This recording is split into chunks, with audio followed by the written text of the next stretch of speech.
The Ethiopian government has agreed a peace deal with Tigrayan rebels after 2 years of fighting. The cessation of hostilities was announced in Pretoria, where the two warring sides have been holding negotiations. There was a surge in fighting before the diplomatic breakthrough mediated by the African Union. At least 500,000 people have died from fighting, hunger and disease related to the conflict in the region. Today is the beginning of a new dawn for Ethiopia, for the Horn of Africa, and indeed for Africa as a whole. Let me hasten to thank God for this new dawn. We have seen in practice and actualization what we have tried to achieve for ourselves over the years, and that is African solution for African problems. Let's bring in Fahmida Miller, who joins us live from Pretoria and has been covering these developments. Fahmida, what more can you tell us about this agreement? Well, I think the key points of the agreement have come in the opening remarks from one of the mediators, the former Nigerian President Obasanjo Olesegun, who has said that, number one, there will be a silencing of the guns, which ultimately would provide a solid foundation for the preservation of Ethiopia's sovereignty as well as territorial integrity. That, of course, meaning the immediate cessation of hostilities. And also key, given just some of the devastation and difficulties experienced during this hostility, the 2 years of conflict, is an immediate resumption of unhindered humanitarian access. We know that thousands of people have been killed. People have also been affected by the lack of supply of food and humanitarian aid in the Tigray region. And this has been a vital sticking point in terms of some of the difficulties that have occurred in the last 2 years. We know that Tigrayan representatives have, in these talks and into the media, have also said that Tigrayan people have not only been affected by bullets, that hasn't just killed people, but also the issue of hunger. So I think key in terms of this negotiated settlement is the cessation of hostilities, the resumption of aid, people returning to their places of work, children returning to school. And both parties have said they would want the immediate implementation. And really what is key now is just how well this agreement is implemented. Indeed, Fahmida. And how difficult has it been to reach an agreement, and where to from here?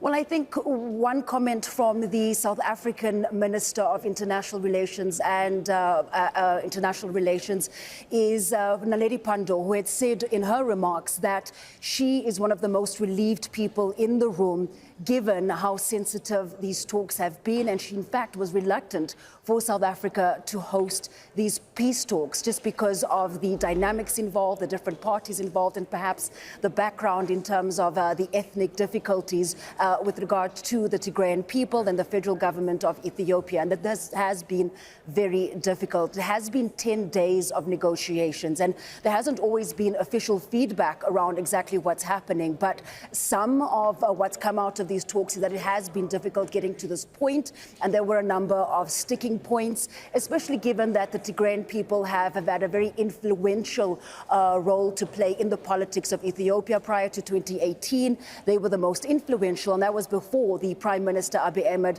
Ahmed came to power, and that also changed that dynamic, despite a constitution allowing Tigrayan people potentially having a channel for secession ultimately. And this is also what contributed to some of the hostilities and people taking up arms.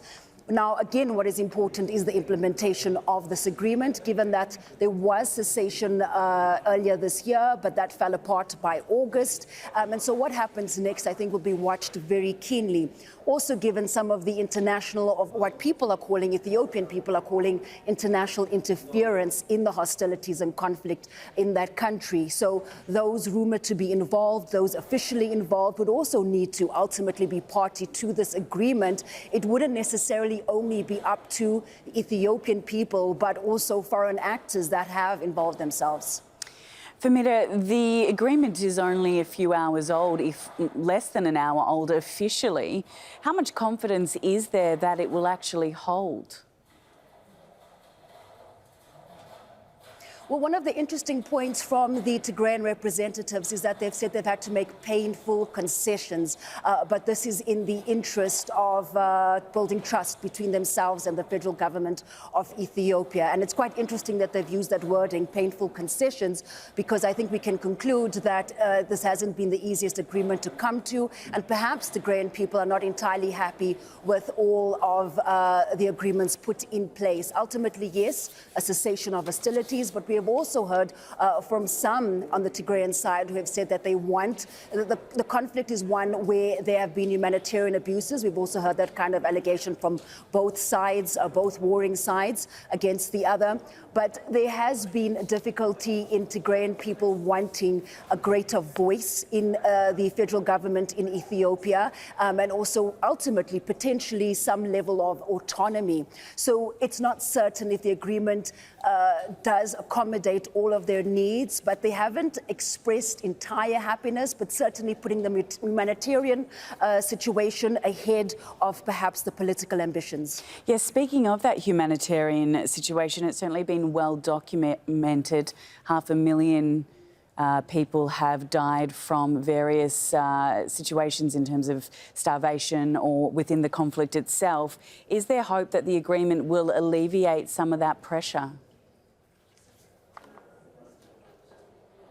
Well, that is one of the key points reached in the agreement, that there will be an immediate access to humanitarian aid. We've heard during this conflict from the two warring sides, one saying, the Ethiopian federal government saying the areas that they've taken over in the Tigray region, there has been humanitarian access, whereas Tigrayan people have said, well, that isn't the case at all.